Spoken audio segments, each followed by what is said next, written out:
hivyo tu.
Bueno.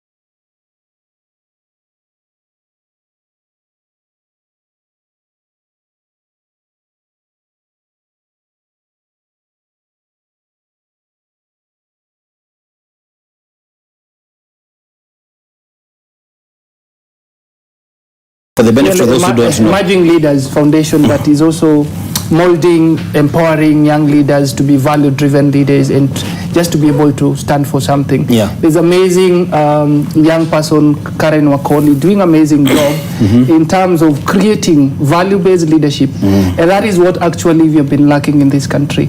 But currently, with the current setup, maybe someone who is kind of giving us some hope and believe in young people is, I'm not here to campaign for him, but Sifuna. That is one person who is a leader, is despite sometimes he has to balance between his position as SG of the party and the real issues affecting people. He kind of brings some hope to Kenyans, and you can be able to see it is not about words. You see that people are good with words and can be able to drink you with their words, like the president did with his manifesto and talking, clueless and all those kind of things. But in the reality, you're not implementing or doing any. So it's all about us. For me, is that I know a number of young people outside there. Also me as a young person, I don't want to be voted in as a young person. Please scrutinize me. If I fit the bill, then let me elect me. Do not elect me because I'm tribe X, because of political party and affiliation. Just scrutinize me for the longest period of time. What have you been doing? You see, so those are some of the things that we can be able to look into. But as for now, as at the stand, Anguka Naya, we want to turn it upside down.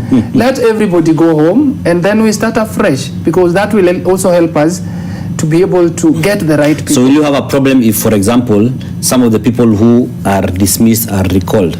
I will have a problem, because the current cabinet CS wale wameenda nyumbani, let them go. We want nobody. And in fact, even we do not want a politician there. Because you see, being a cabinet secretary, it means you're serving all Kenyans. But you have seen where appointments are being made where you appoint a political, someone who is affiliated to your political party. It means this person is going to serve the interest of a few, rather than serving the interest of the majority. Okay. Because once the election is done, when it's yes, we kill mtu. We don't want to a situation where, allow me just to mention, Owalo seemed to be, was before, he used to be like a CS of the Nyanza people, rather than a CS of the entire country, because most of his time he could be able to spend in Nyanza distributing maize and beans and all that, even forgetting about his role as the CS for ICT. So these are some of the things that we must also be questioning. We don't want to see a situation where Duale is engaging in political affairs, yet he has his responsibility that you need to be non-partisan and do not engage in any political affairs. As much as I still respect their democratic right, Article 38, in terms of participating in the political process, but we want to see fairness. Okay. So right now, because there also been conversation where the president is saying he's going to be able to consult. Please just listen as you consult, listen to what the Kenyans want. We want value-based leaders. Leaders of integrity, people who we cannot be able to question their integrity. You see, someone like Maraga is somebody who has been tested. These are some of the leaders that at least we have faith in them. Talk about Busia Senator, you see, Kio Mtata. So these are people who still stand for the people. You see, so we are just trying, we're not saying they're angels, but let's just try to be valued. And people who also have heart of service to the people. You see, also leadership is a calling. This is what we tend to forget. We tend to think that these people are honorable. What is so honorable about them? You are a representative of the people. The only way, the reason why we elect one person to represent us is not all of us cannot be in that parliament. So we elect you as a representative of the people. And each and every time you are there to represent us. You consult with us. You listen to what we want. That is what we expected with the Finance Bill 2024. We expected our members of parliament to come, consult and tell us, okay guys, there is Finance Bill, what is your take? And then that is what they could be able to represent at the floor of the House. But with the current parliament, they're serving the interest of the executive, which they are supposed to hold accountable. You see, parliament, kazi yake ni checks and balance. But that is not the case. And that is why we're also saying, dissolve the parliament. Let them go home. Because they're not serving Kenyans. You see right now where we are, what is also difficult for the president to be able to realize, the power is now with the people. Because for the longest period of time, we have been pleading with you, please, can you listen to us? Can you serve us? Can you do what is right? Until that moment where we feel, okay, you did it in 2023, 2024 you're not going to do it again. Yet the constitution allows us to be able to take back our power as Kenyans. The beauty of it is that all sovereignty, that itself Kenyans must be able to realize. Whatever we are witnessing here, the violence, I do not advocate for violence.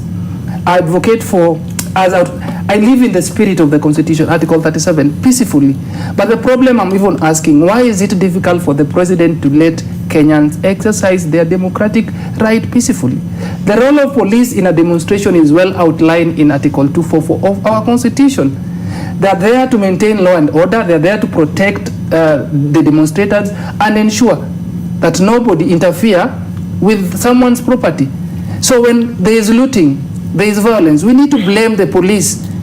We do not need to blame the protesters, because there is someone who has failed in his or her role. Okay, I want to just give an update.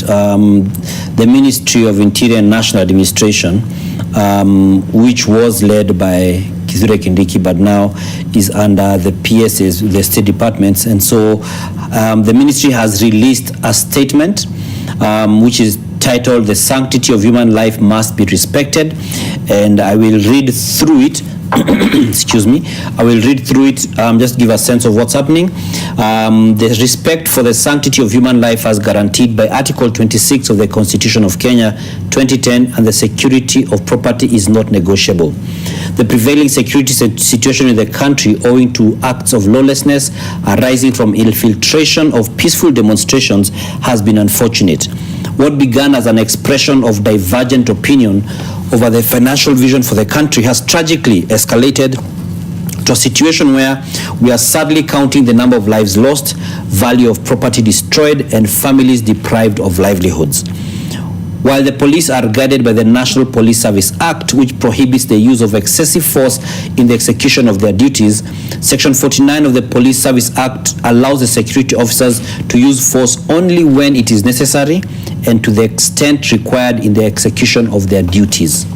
Security agencies are under instruction to exercise restraint during peaceful protest and use of non-lethal force to ensure public safety. The police can indeed be compelled to use reasonable force when isolated and specific scenarios of protests escalate to criminalities, including rioting, looting and burning of properties, disruption of traffic through erection of roadblocks on major highways, and invasion of critical and protected infrastructure. More security personnel have been deployed in hotspots and areas where security for critical infrastructure is prioritized. In the interest of the public, the Independent Policing Oversight Authority, IPOA, has the power to investigate and recommend the prosecution of police officers involved in misconduct and unlawful acts.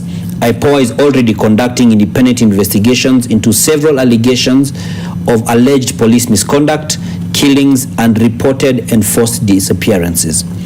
All arrests made in any part of the country are subject to the Criminal Procedure Code that spells out how arrests are executed and detention and trial of suspects. Anyone aggrieved by police actions is welcome to seek redress through our established criminal justice system, including the courts. The Ministry, that is of Interior, has recommended to the President to initiate the process of establishing the Coroner General's Office as per the National Coroners Act of 2017 to investigate deaths, including those resulting from police action. The Coroner General's Office will also ensure accountability and transparency in cases of suspicious deaths. We remain on high alert concerning the insecurity posed by protests, infiltration, and cases of violence and disruption of public order. A national multi-agency command to coordinate the security operations has been established. Criminals camouflaging as peace-loving will be dealt with firmly in strict adherence with the law, and the National Police will continue to pursue all those culpable, whether the crimes were committed today or in the past.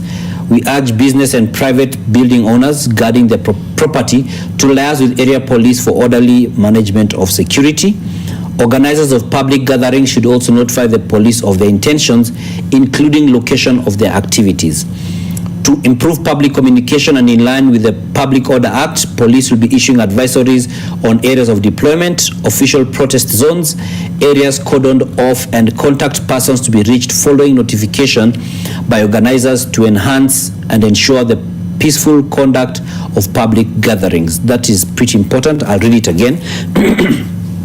To improve public communication and in line with the Public Order Act, police will be issuing advisories on areas of deployment, official protest zones, areas cordoned off, and contact persons to be reached following notification by organizers to enhance and ensure the peaceful conduct of public gatherings. The Ministry of Interior respects and upholds citizens' fundamental rights and freedoms expressed in a lawful and peaceful manner. End of statement. That is the statement from the Ministry of Interior and National Administration. It is signed as such. It is not signed by, it is not, attributed to any individual, be it the relevant PS or otherwise, but to the ministry. So that is, the latest from the, excuse me, that's the latest from the ministry in regards to the protests that are ongoing. And just to point out that we are still monitoring to see the details of the K24 journalist, who's Catherine Wanjeri Kariuki, who's been rushed to hospital after police shot and injured her while she was covering the anti-government protests in Nakuru. What you have on your screen are live pictures from Nairobi CBD as well as Karatina, that is in the county of Nyeri, where we have some activity ongoing in regards to the protest and the police action on the same. We could see in Nairobi, we are seeing the police officers patrolling, and we could see, embers of smoke from the tear gas canisters that have been shot and have gone off. Aside from that, we can see in Karatina smoke that is, the smoke we're seeing in the far distance looks like the smoke from the tires that have been burnt, the tires that have been burnt in the bonfires that have been lit on the roads. And aside from that, we shall be monitoring other parts of the country for more updates on what exactly is happening. So back to the youth in our studio this afternoon. I'll come to, it's a question for all of you across, and I'll begin once again with Prudence. It's a question that has been asked, and I don't think that it has been asked before means that we should not still address it here. We are seeing a lot of you young guys speaking very boldly. All of you here have called out, say, the president. So the question is, hamuogopi? Okay, I'll respond to that question in a very simple manner.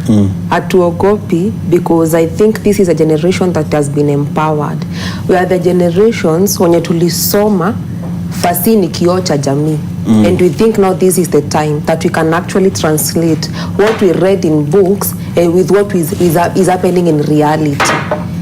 And this is the time that when we were in school, I'm actually in school still, but in university, when we were in primary, high school, we were being told by our parents that go to school and read because you people are the leaders in the future. And I now believe the future is here. That's why you see young people are actually bold and they fear nothing. Because, for example, referring to one of the set books that I personally did was Kigogo. It's actually portraying whatever I read in books, it's now portraying in the real life. And that's why young people, they feel that this is time for revolution. So let me just interrupt there briefly. And what was the story general about Kigogo? For those of us who did a different syllabus, okay. Let me say something about the set book Kigogo. It's a Swahili set book whereby we would see the Kigogo in this case is the one who was the leader in that whole Sagamoyo village. And then this leader is someone who was really, when people actually came out to stand against his bad leadership or his poor governance, he's one person who would actually say that maandamano, as in it is illegal. it is illegal. And now it will not give the citizens an opportunity for them to protest or to demonstrate peacefully, as I can see in the current government. But then there are people like Tunu, the young people. Now we are the Tunu in this case. Tunu. Yes.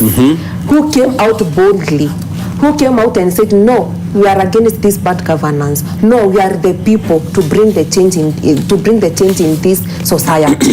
And at the end of the day, that whole society got new leadership and a better leadership. I also believe we are heading somewhere where we will say we fought for this and we have actually achieved it.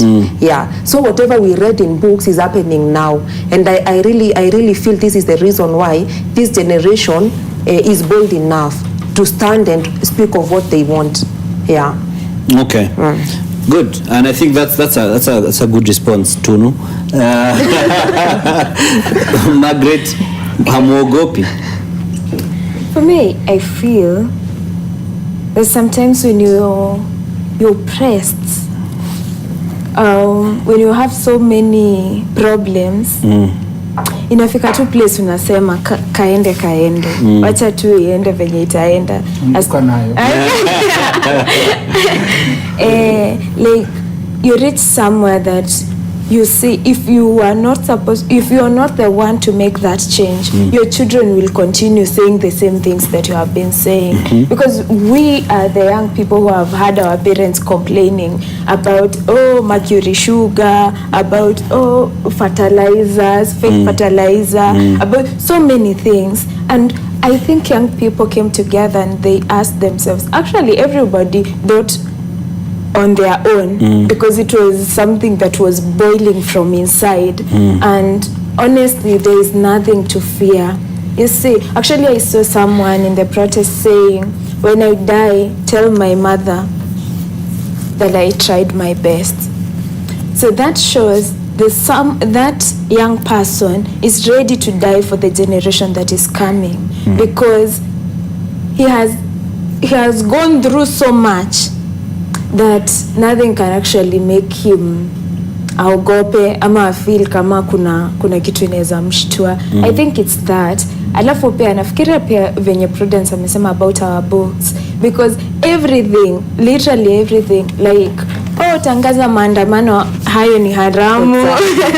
Tangaza maandamano hayo ni haramu. Tena wanaitangaje kutumia vitoa machozi, then uwafukuze uambie it is unconstitutional. But then I feel that those books usually give hope, because at the end of it all, through those books, that is where we saw you can actually fight with the government, you can advocate for your rights. Honestly, you go through a lot. There will be casualties, but at the end of it all, those books showed victory. Those books showed that young people and the people has the power to actually rule the country and decide what they want, and their leaders to listen to them. And they usually reflect that sovereignty belongs to the people. And yeah, it's all about our rights and our powers as young people. Yeah, I think it's all that. So, Jumanne, you said that book is called? Kigogo. I want to look for it myself. By Pauline Care. Kigogo. By Pauline Care. So, as I write down Pauline Care, Habib. I can add you another one. Another one? Please tell me about that one before we get to it's about somebody who leaders who usually steals. They continue stealing from poor people, but they do not get full.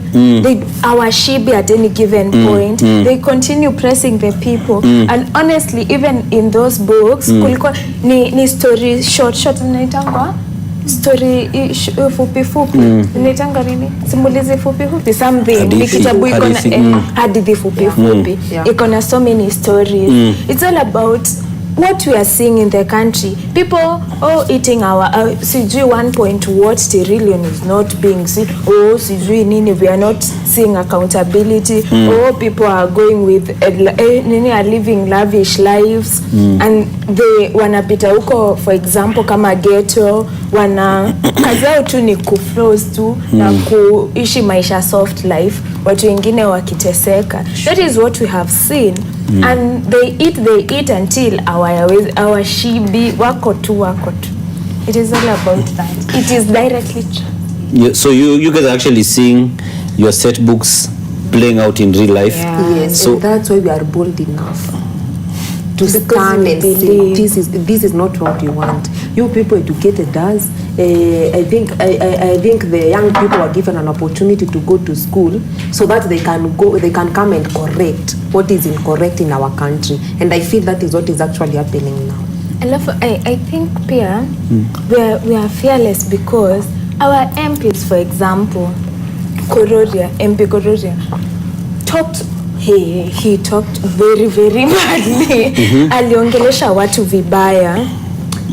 Tukataka hapo. For me, I've heard people say in cases, for example, MPs wengine maybe wameua watu, CS wengine wameua watu. So inafika place unajiuliza kwa nini ule young person mwenye ako ghetto akiiba kuku anaenda anajailiwa kama 6 months ama 1 year juu kulikuwa na evidence or something. But huyu mtu mwenye iba pesa mingi hakuna kitu anafanyiwa. For example, juzi kulikuwa na kesi ya mtu ameiba sijui 1.what billion. Kidogo ametoka na pesa ngapi? Tunadanganyiwa sijui amechukuliwa sijui zinaita nini, properties zake zimechukuliwa to some million. That is hypocrisy of the highest level. You don't trust the system. We don't. Actually, I don't trust Ruto and his team. Habib, and my question in regards to Hamuogopi is in light of there are people who are being shot, people who have been abducted, people who are being threatened, people are saying they're being trailed. Hamuogopi? Dan, are you really asking me kama tuogopi? Are you really asking, is that a question? And you live in this country? This is the same country where we are seeing some people being afraid to go out for Maandamano or to go to work. We are too broke to buy fear. We are too broke to buy fear. And no amount of intimidation, fear, threats, killings, we will stop us for fighting for what is right and what is just. My tool is the Constitution. This Constitution of Kenya, the rule of law that the president continue talking about. Why should I be afraid when Article 26 of the Constitution speaks about my right to life, which is a very absolute? Why should I be afraid when we have system, we have structures in place to be able to govern us, unless the president and the government want to admit that actually wameshindwa na kazi? And that is why we are also calling, let them go home. You see, as comrades always say, if we lose our fear, they lose their power. You see, and the worst jail you can be is being gagged or being in fear. Overcoming your fear is the greatest freedom. And actually, as a generation, I don't know who the wise men were, they say that every generation must identify its mission, either fulfill it or betray it. Ours is economic liberation, and we're not going to betray the struggle. Suppose our forefathers were afraid, today we could not have gained our independence. Suppose the likes of Akina Raila, Jimmy Orengo, call them, were afraid, today we could not be able to have the democracy, enjoying the multipartyism, talking about chapter 6, having even the freedom right now that we are having today here. So when there is life of the people at stake, there is nothing like fear. And we are too broke to buy fear. Because today I will be on the street. I'd rather die on the street rather than dying in my house because I cannot access or afford medical fee. I'm a victim of failed health system in this country. So sometimes when you see us speaking, we are not speaking just because we are speaking. And I've said several times, I don't want to go to street because I want. I've been forced to go to the street by the lies of the president. I've been forced to go to the street because of the system that is favoring a few at the expense of the majority of taxpayers. I'll go to the street because of that currently, that Someone in Kariobangi, a cancer patient, is lying in the bed, cannot feed herself, cannot even provide for the family, ako tu hapo kwa kitanda. And nobody talks and nobody cares about them. I go to the street because of someone in Kariobangi, in Mathare, in Mukuru, in Dandora, ambaye nyumba yake ilibomolewa, doesn't have anywhere to sleep. So there is nothing to be able to fear about. We are dead men walking because this system has totally pushed us to the end. And we have nothing to be able to feel like. The only thing is that we are proud of our motherland, Kenya, and we want to defend this country. The national anthem think about haki iwe ngao na mlinzi. Haki gani kuwe ngao na mlinzi wakati bado mtu akitoka nje akipiga sauti yake anapigwa risasi? You are talking about the journalists who have been shot. You are limiting this person, their responsibility on how they can be able to do their responsibility. The freedom of expression and even the freedom of press is guaranteed by the Constitution. So that is where my pain is. Why is President talking about the rule of law if they cannot follow the rule of law? Where is the problem? And this is where the dishonesty come into place. And this is why we cannot be able to trust anybody. This is the reason why we keep on going to the street. I will tell you, for example, I work, yes, I serve, I volunteer. Nobody pays me at Kariobangi Social Justice Center. The things we do is also to be able to transform young people, create a space where a community can come, talk about their issues. You see, when everything piles, you see whatever is happening is something that has accrued. Zimejazana hivi zimepile because you don't have a space to speak, nobody want to listen to you, you get repressed.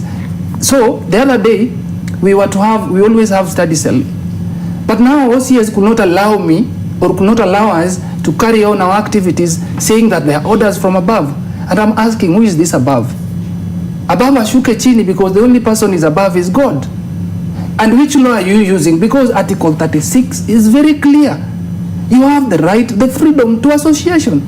So which crime have I committed? So as long as I'm protected with this Constitution, and this I say and I want to tell all Kenyans, this is the most powerful tool. We are not fighting anyone. We are guided by the Constitution. There is nothing we are doing contrary. And Kenyans are doing nothing contrary to the Constitution. And I want them not to buy the fear that the state is selling to them. It is their life, it is the life of their children, it is the future of their children that is at stake. Sasa hivi mtoto akizaliwa hapa hii nchi yako na deni. Which kind of a country is that?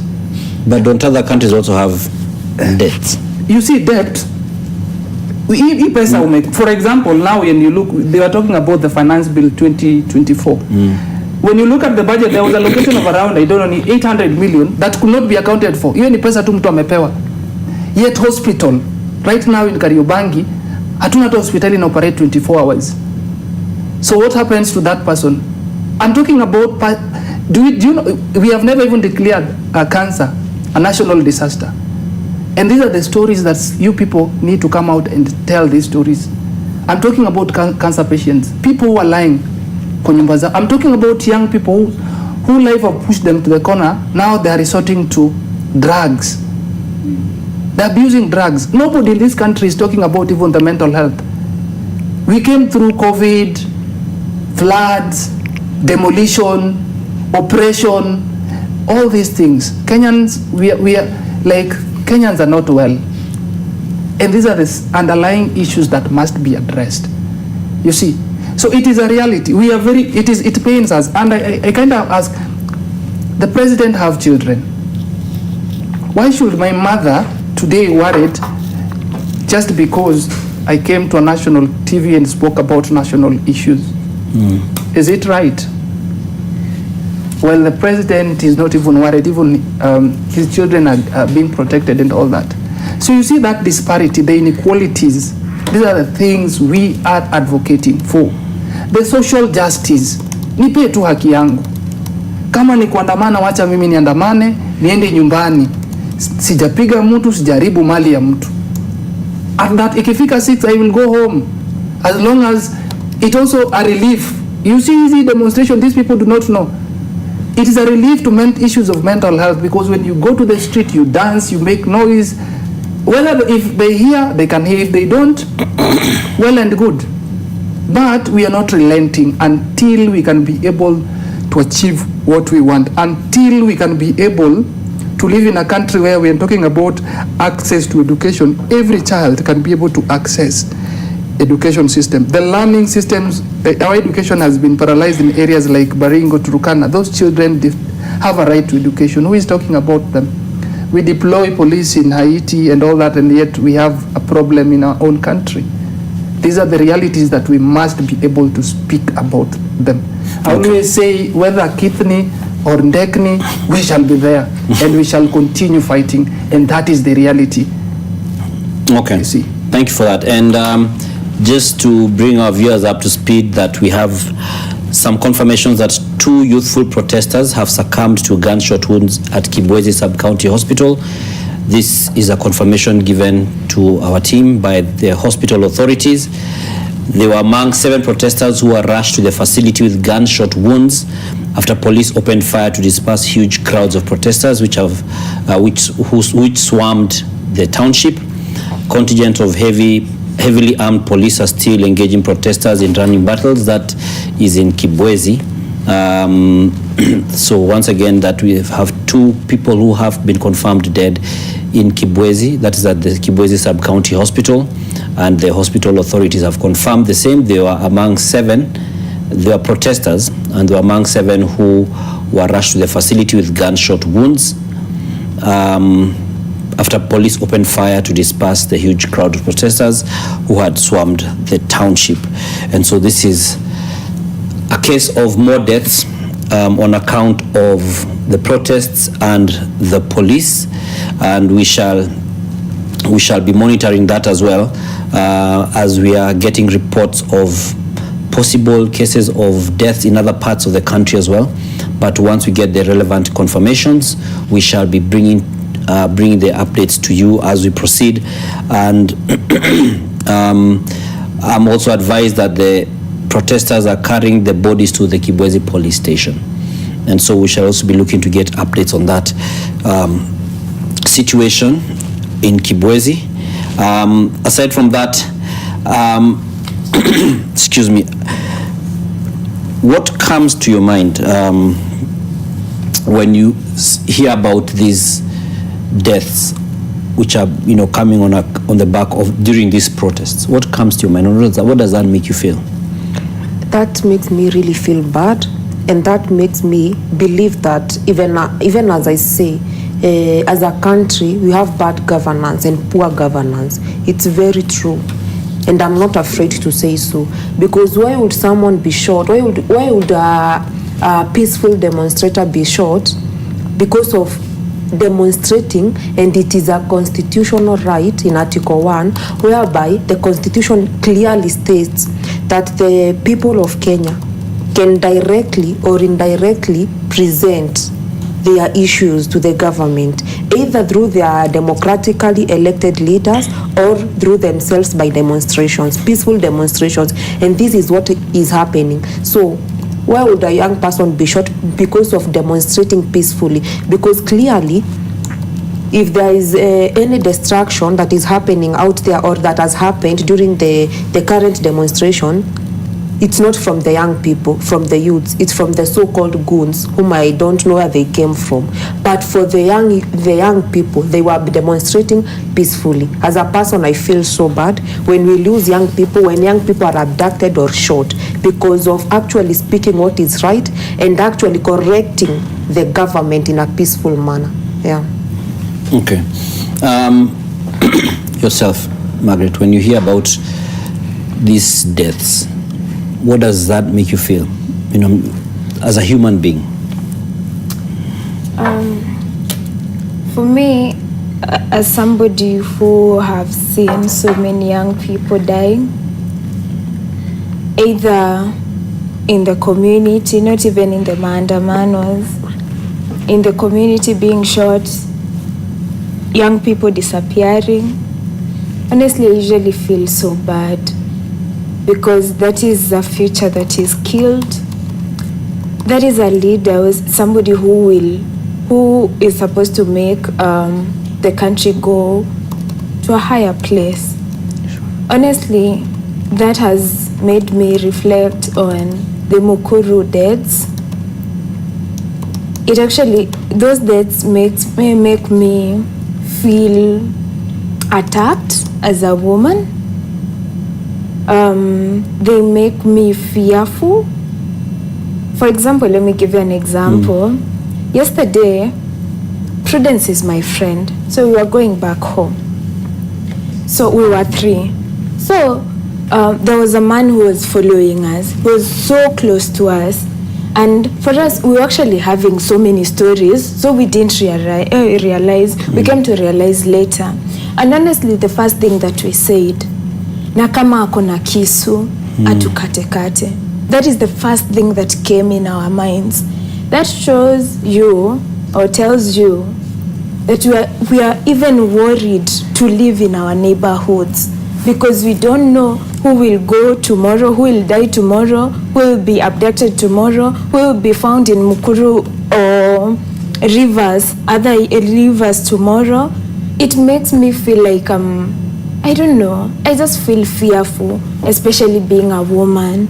And honestly, no, who will go tomorrow, who will die tomorrow, who will be abducted tomorrow, who will be found in Mukuru or rivers, other rivers tomorrow. It makes me feel like, remember that we had a demonstration when we were starting the year. We had end femicide demonstrations, and that time we came out in so many numbers, but the president didn't say anything about it. He didn't say, by the way, I condemn this and this and this. And I feel, if quote unquote, because I didn't. Which one? The one for the many femicide cases? Yes. I think he spoke though. He spoke? Yeah. Okay. I didn't feel like he actually did what he's supposed to do. He's supposed to speak so much in a way that, because there are so many, even MPs or other leaders who are speaking, they are saying, oh, these girls are being killed because they want money, or they are dating older men, or they are dating people, they just want money at that particular point. And honestly, for me, as much as you have said he spoke, honestly, I didn't feel that that was substantial enough to make a change or make people feel how serious it is killing a woman. I didn't feel like it was very, very strong. It wasn't substantial to make a difference. Honestly, right now, being a woman in Kenya, it's threatening. It makes you feel like a species each and every time. You look like somebody who is hunted each and every time. The fact that you can't even live peacefully with other men who you do not know, you actually feel like these people will kill me. These people will. This is something that should be condemned, honestly. And as much as we are being told that this is someone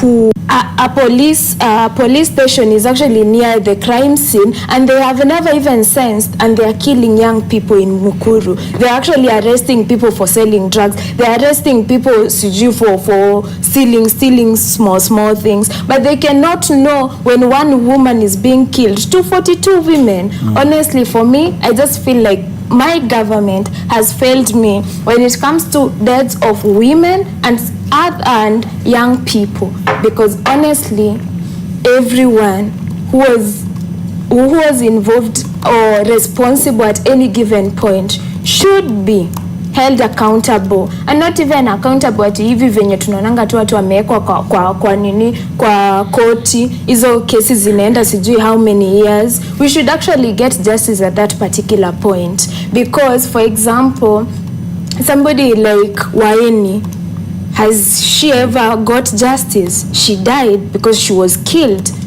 you know, and that was not taken so seriously though. So for me, I feel like the government, whatever the deaths, women or young people or anyone, nobody is supposed to be killed at whatever circumstances.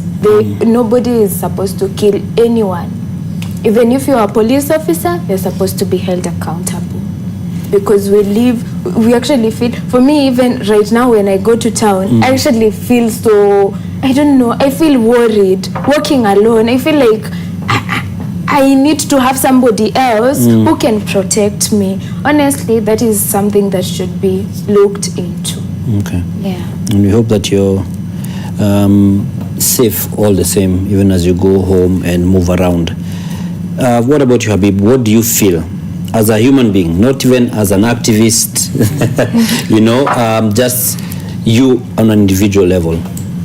First, allow me to convey my condolences messages to the family who have lost their loved ones, and to those fallen soldiers, the patriotic Kenyans who stood for something. I hope their death won't be in vain, and whatever they are advocating for will be able to realize. Allow me now to talk about the peaceful demonstration as outlined in Article 37 of our Constitution. I want to talk about the violence that we are witnessing in various demonstrations, the violence, the destruction of property. And allow me even to ask, does destruction of property warrant someone to be shot dead? Is it? The criminal procedure code is very clear and outline the procedure on how a criminal need to be brought to justice. The use of guns, again, is also very clear, and at what time and at what point gun need to be able to use. Guns are used not to take away life but to save life, you see, and properties are not more, we cannot value property more than the lives of Kenyans, because I was also surprised that the president was able to estimate the properties that were destroyed during the protest, but he could not be able to account to the number of Kenyans and lives that we lost. It is very, very unfortunate that at this time and hour, because now you get my point in my frustration and why people are still going to the street. Because on the other end, you are saying, let's follow the rule of law. We do not want anarchy, but people are not following the rule of law. People are being killed. People are being injured. Their rights are being curtailed. In fact, we are undermining Article 37 of the Constitution. We have seen a situation where even the civic spaces is shrinking. And these are things that we have to talk about. We have that freedom of expression. It is not a crime to express myself and to say how I feel and how I think. It is allowed for us. We can disagree to agree. I have a right. I also have a right to be wrong. You see, so my right to be wrong, in my own opinion, need also to be respected. So the reality is that these things are still the trigger, because Kenyans feel vengeful now because someone's. Do you know how those families are feeling? I'm even sympathizing, because the person who carries the biggest burden is the mother. Chungu wa mwana jua ni mzazi. So how does that mother feel?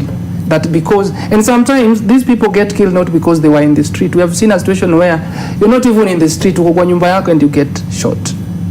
Then they say a stray bullet, and then they don't even know. We have seen a situation where on a these things, actually I don't know what to say, but I hope someone can be able to listen and someone can be able to sympathize and even walk in the shoes of the Kenyans. Nobody is funding these people. I don't know if the president have evidence based on his allegations, but Kenyans are tired. And the only thing they're asking, can you listen and do the right thing? Is that difficult, or is that a crime to ask? Is it a crime to ask that, to say that I'm hungry, I cannot be able to feed myself, I want food? Is it a crime to say that I'm jobless, I'm educated, I went to school, my mother struggled, and now I cannot be able to, even my mom cannot be able to feed himself, we cannot be able to feed family, I cannot be able to pay rent? Is that a crime that can guarantee or result to me being shot dead? Speaking about democracy, just to say that I want water, we want water in our taps, now you get shot because of that. Just saying that we want to live in a very clean environment, is that a crime? Just saying that I don't want to be harassed, I don't want to be killed. Let everybody follow the Constitution. Nobody, even the president. It is very unfortunate that Moi is still alive. Moi is still alive, because we are going to back days where you could not be able to criticize or challenge the government of the day. Moi is still alive, and we have to put Moi to rest.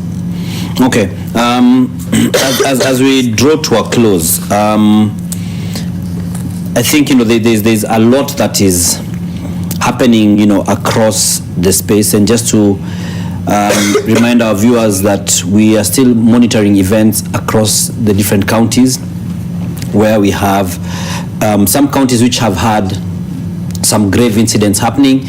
Others have been silent and have been peaceful and calm, which is a good thing in regards to the safety of people, people and property as well. Aside from that, we are still monitoring to see what else the authorities are going to say, because like I had read earlier, there's a statement that has been shared by the Ministry of Interior and National Administration in regards to the ongoing protests and action by the police, as well as action by the protesters. Some of them, the protesters, many of them have been, saying that they are peaceful, and there have been many allegations that the police are acting with force that is not commensurate to what is required of them in that situation. Aside from that, the government has said that criminals who are camouflaging as peace-loving will be dealt with firmly in strict adherence to the law, and the national police will continue to pursue all those culpable, whether the crimes were committed today or in the past. And something that came up again, which is important to note, is that the government says that to improve public communication and in line with the Public Order Act, police will be issuing advisories on areas of deployment, official protest zones, areas cordoned off, and contact persons to be reached following notification by organizers to enhance and ensure the peaceful conduct of public gatherings. And and aside from that, we have also seen a statement by the Kenya National Commission on Human Rights, which has also given an update, which was as at earlier this afternoon, on the protests as well as on the Kware killings. For the benefit of those who may have joined us later in this broadcast or may not have that update, the commission says that a total of 50 people have died in relation to the protest, and this does not include some of those who have been confirmed to be dead today in today's protests, and majority of these who have been confirmed as dead have been confirmed in the county of Nairobi, in the capital. Aside from that, they say that 59 people have been abducted or are missing. The number of arbitrarily arrested, of those who are arbitrarily arrested, is at 682. Again, not including any that are catered for today, at least after the point where the statement was put out. 682. The commission says it condemns abductions and arrests and demands immediate and unconditional release of all the illegally detained persons. The commission has moved to court for orders of habeas corpus in a quest to seek accountability for missing and abducted persons. Calls on the Inspector General of Police, the IPOA and ODPP to speed up investigations and prosecution of all persons, including police officers found culpable on human rights violations. And aside from that, they say that the right to assembly, demonstrations, and picketing comes with the responsibility of exercising it when peaceful and unarmed. So this also speaks to the concern that has been raised that we've had the peaceful protesters who have been infiltrated by goons who are just out either to demolish, so to speak, the quest and the agenda of the peaceful protesters, either because of political influences or otherwise, or those who just want to take advantage to loot and fatten themselves at the expense of people, democracy, and safety. Then we have the commission also says it's monitoring the compliance to these constitutional and regulatory obligations across the board. And I remember before we went to one of the live links, something that just before we probably close this broadcast, as we also monitor, something we had mentioned but we did not get to was about the people, the responsibility of the people. You know, we've spoken about the leaders quite a bit, you know, but I mean, inevitably the people keep coming up because it is the people who are at the center of all this. For you, for instance, Prudence, what do you feel the people need to do to make sure that we have a better Kenya, even in light of all the, you know, situation, that the things that are going on? Where is the place of the people? What I can say about the people, I'm not here only to condemn the government, but only even the people, the citizens who are there. But maybe whatever the government does that is good, or whatever is implemented that would improve our lives, or take us to a better place, let us just try and follow it. What am I trying to say? For example, during Kibaki's time, when he started the free primary education, there are some communities that would still not take their children to school. There are some communities whom you would see they are taking their children for early marriages at a very young age. So why so? Sometimes we might blame the government so much to an extent that it is a personal responsibility for this parent to ensure that the child is in school, because this is free education. So the child needs to get this education so that in future they can become leaders. That now when that future comes. So I feel the citizens also have a role to play when it comes to cooperating on the good things that are given to us, or rather the good governance that is given to us. And I have referred to that time of President Kibaki. Yes, when he introduced the free education. But in some communities, you still see their children who could not go to school. But when they are asked, you can't even get a reason, maybe because of cultural barriers or other barriers. So I would still, what I would encourage is that as citizens, let us try to play our roles. Okay. Yeah. And you, what about you? For me, the first thing is choosing responsible leaders, of course, looking at character and competency, making sure that the leaders that we elect are the leaders that we will not fear going to their offices, asking them, what have you done to us? What is it that you want to introduce? Oh, this is a good program. Oh, by the way, we can actually participate in it. Leaders who we have the responsibility of electing leaders who hatutakuwa tukipatana nao kwa barabara tunapotea ama tunawakaribia tukiomba 50 bob ama so juu hiyo tu ndio kitu anaweza tupea, kuna kitu anaweza tupea kwa nini yetu. Another thing I think the responsibility of a citizen is scrutinizing and knowing the real people, knowing the real leaders, and at least understanding sometimes government will actually try to do something, but then it's good at least we appreciate where we are as a country. At the same time, positive criticism. It's not every time that you are against the government is not doing this, the government is not doing things.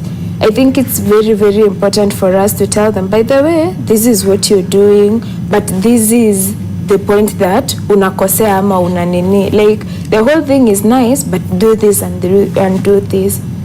Another thing I feel, young people should now go to the public participations and make sure that the governments, for example, county governments, wakifanya public participations, CIDPs, County Integrated Development Plans, what they usually do, they gazette, like wanasema, oh, kesho kuna public participation, kesho maybe wewe uko job, hakuna kitu yenye, like you can't do anything because you actually need that money.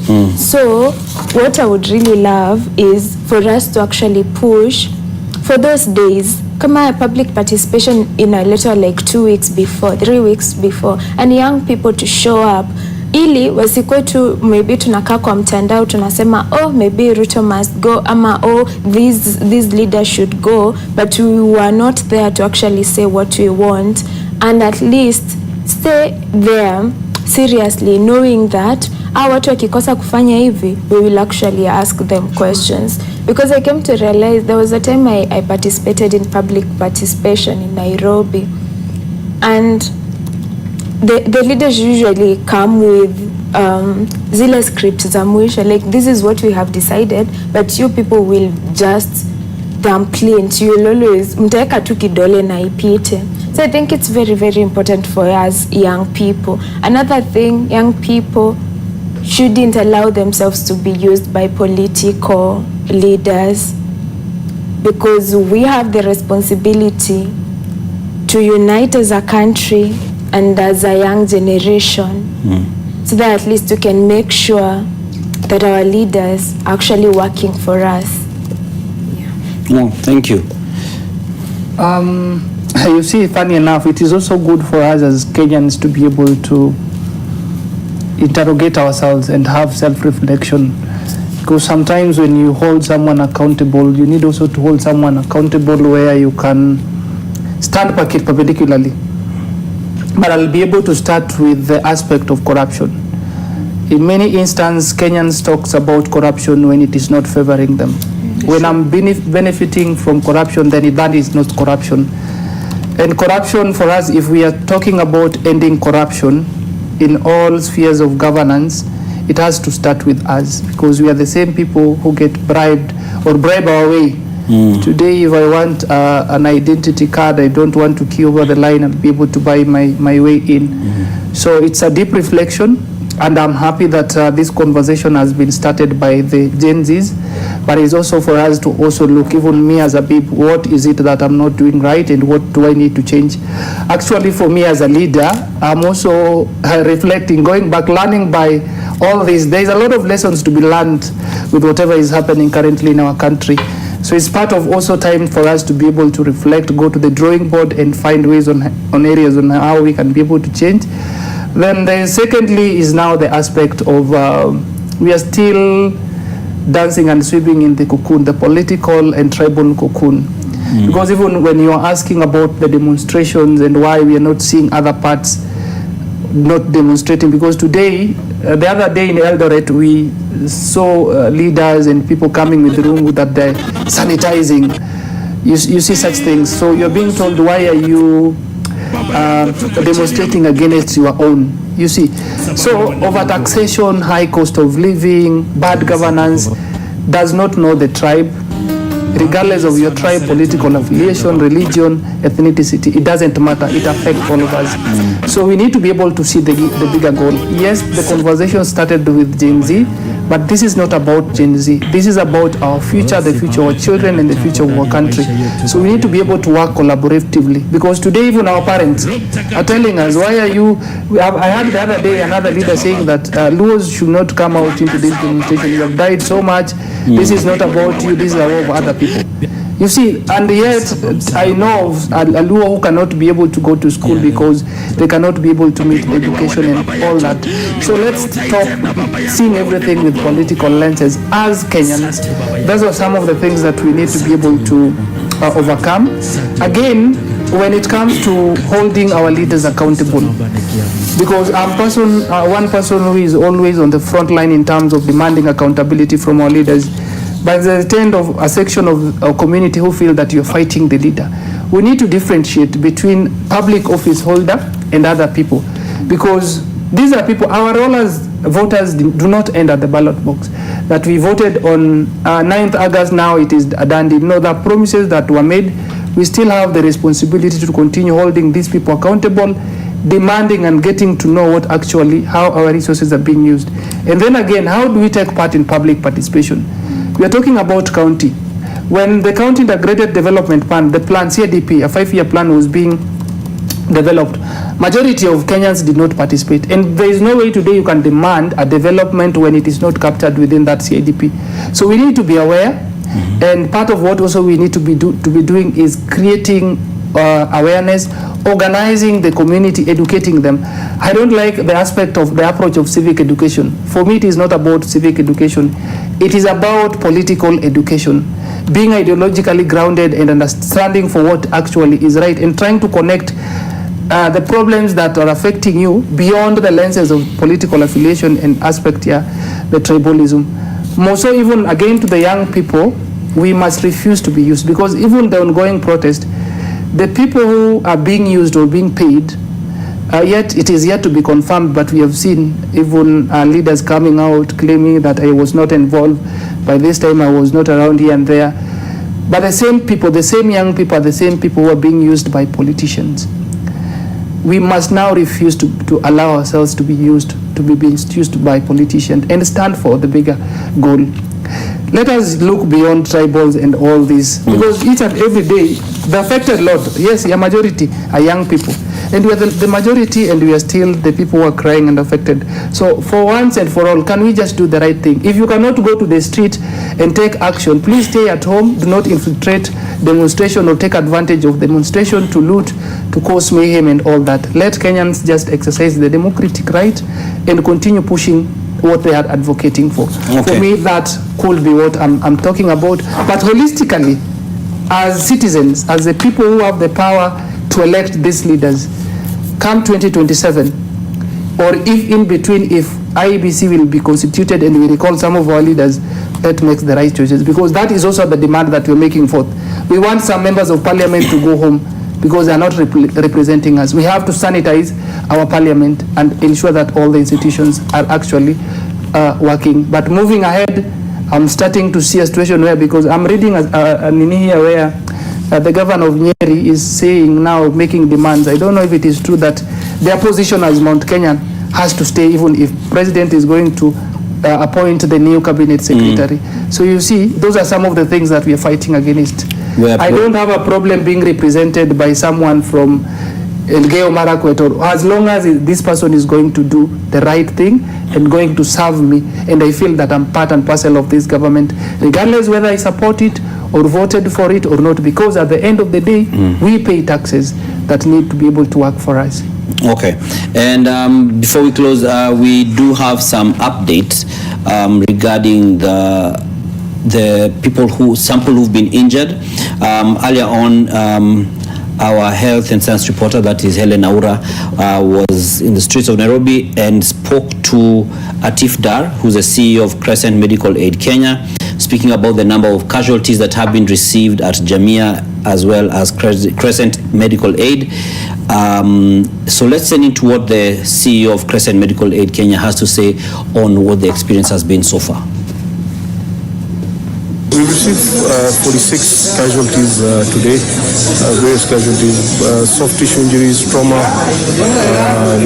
None of them because of stampedes. They fall, lacerations, a few broken bones. The severe cases we received are actually respiratory issues.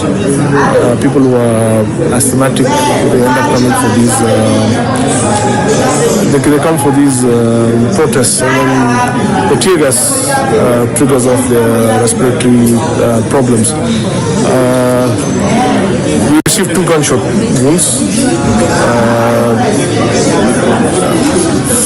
Serious but stable. We stabilize them and we sent them off to KNH. There are 2 gunshot wounds that we evacuated from the scene where it happened, straight to the hospital. And I'm yet to understand.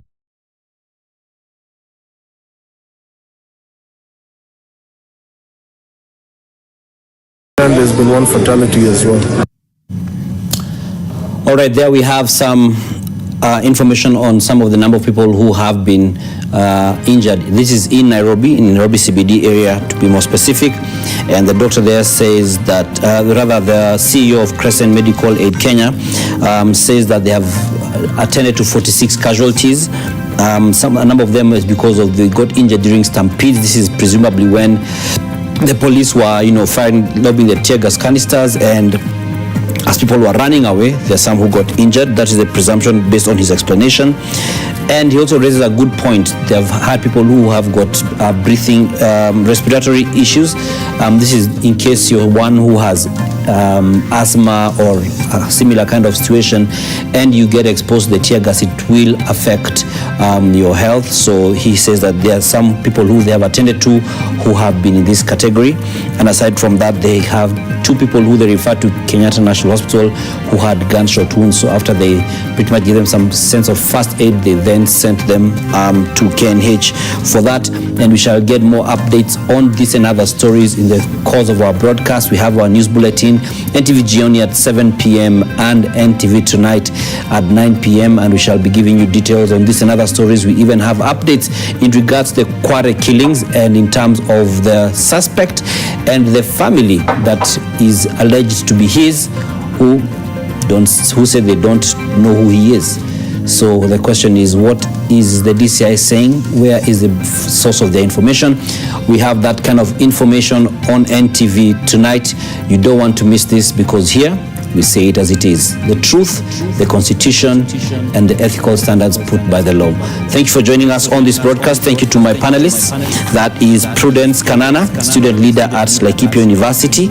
And then we have Margaret Njeri, who's the executive director for Her Dignity, Her Pride, and Habib Omar, a youth activist and coordinator at the Karibangi Social Justice Center, where he said he volunteers. Yes, so thank you very much, guys, for joining. Can I make one appeal? Briefly, please. Just one appeal. Can the president or the acting IG release all young people who have been arrested? Can we just see a stop to abduction and killing of young people? That is not too much to ask. Only that. Let just try as much as we can to be able, because there are so many people who are still behind the bars for no apparent reason. We need them to be able to be released unconditionally. Let's see the compensation of the affected victim and also those who are in hospital. We also want to see the president taking a visiting those who got injured, so that we can be able to understand that he's remorseful, he's ready and willing to be able to work and build a Kenya that we can all be happy and move together as a country. All right. Thank you very much, Habib. And again, ladies, thank you for joining us. Please accept our calls when we call you again to come and share your views with us. Getting some good feedback on the same, and we are happy to host you once again.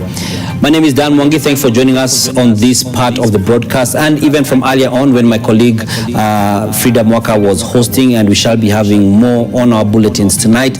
And not just on our bulletins. Remember to follow all the updates on our social media platforms, as well as our website at NTV Kenya is our social media platform handles across the board, and our website ntvkenya.co.ke, where we shall get updates whether we have a broadcast, a TV bulletin on air or not. We shall be giving you updates, and you want to rush to our socials and see a story that has been filed by Oko Kusa in regards to the relatives. I've spoken about the relatives, the alleged relatives of the man who is the main suspect in the Kware killings, and how they say, who's that? Have yourselves a great evening. Stay safe and stay clean. Have yourselves a great evening. Dan Mwangi.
kunisaidia kazi hapa kwa nyumba. Kwa taarifa yako, mimi si mtumwa katika hii nyumba. Mimi si Alisha. Kuna mdomo mrefu. Msichana akikupenda anza kukuchase. Utafanya? Unajua love is just like a mystery. Inakuvamia tu. You know, it's not easy to get an advance worth 10 million shillings. What did you do? Oh, would you like some business tips from me? Alex. Wazaibu kunificha nini? Wewe uko kwa cosmetic industry, huwezi elewa maneno. And people come in and they're like, oh, it works. I can have ice cream and I'm not in any discomfort. I recommend Sensodyne because it works. It's brilliant.